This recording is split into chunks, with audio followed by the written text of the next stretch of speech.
Excited. We're going to win this World Series and the next one. Oh, y la próxima.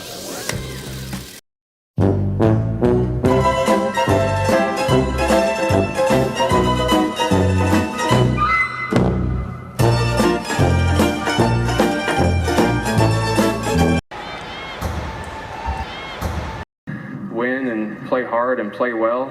And, that's what it's all about. That's what I want to do. We want to bring a title back to DC. I want to be on Broad Street on a freaking boat or whatever.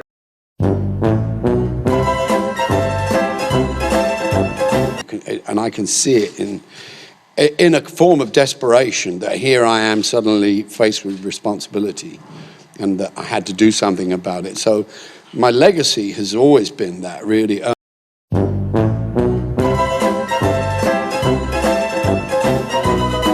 I'm excited for 2020 for you and everyone else.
Well, at the end of the day, I'm going to do what I feel is best for my career, and, that's just where it stands. And my focus this season is winning the championship.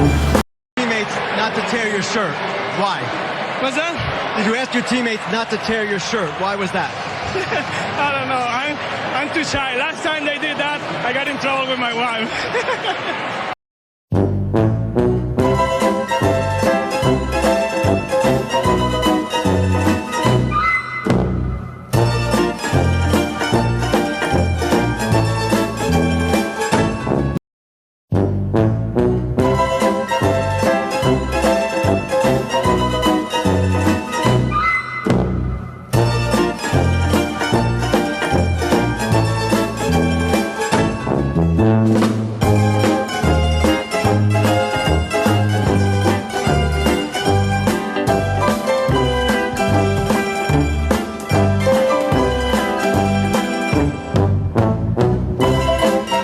You made headlines when you announced your retirement at 29 years old, and we saw.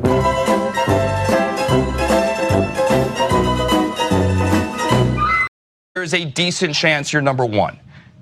I don't care. I just want to go to a team. I've always been the number 2 guy. Coming out of high school, Ricky Town was the dude.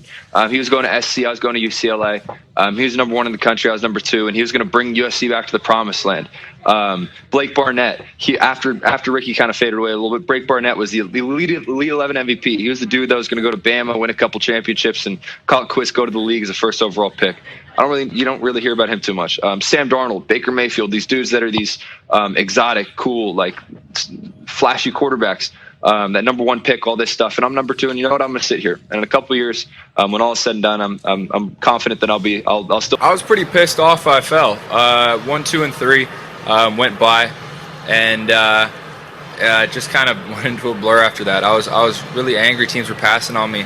And I was honestly expecting to get picked at some point and have to fake a smile and go up and pretend to be happy. But for some reason, when I got picked, all of that went away, and it just went to straight excitement and relief. There were 9 mistakes made ahead of me, and I will make sure over the next decade or so that they will know that they made a mistake.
What are your thoughts on what the Astros did yesterday? You know, I thought the apologies were whatever. I thought Jim Crane's was weak. I thought Manfred's punishment was weak, giving him immunity. I mean, these guys were cheating for 3 years. You know, I think what people don't realize is Altuve stole an MVP from Judge in 17. Everyone knows they stole the ring from us. But, you know, it's over. They apologized. They went together and apologized. And, you know, it is what it is now. It's 2020. We don't feel the need to reach out to personally apologize to the Dodgers. How does that make you feel? You know, I don't think we're necessarily looking for a text. You know, then, you know, because we all knew what they were doing.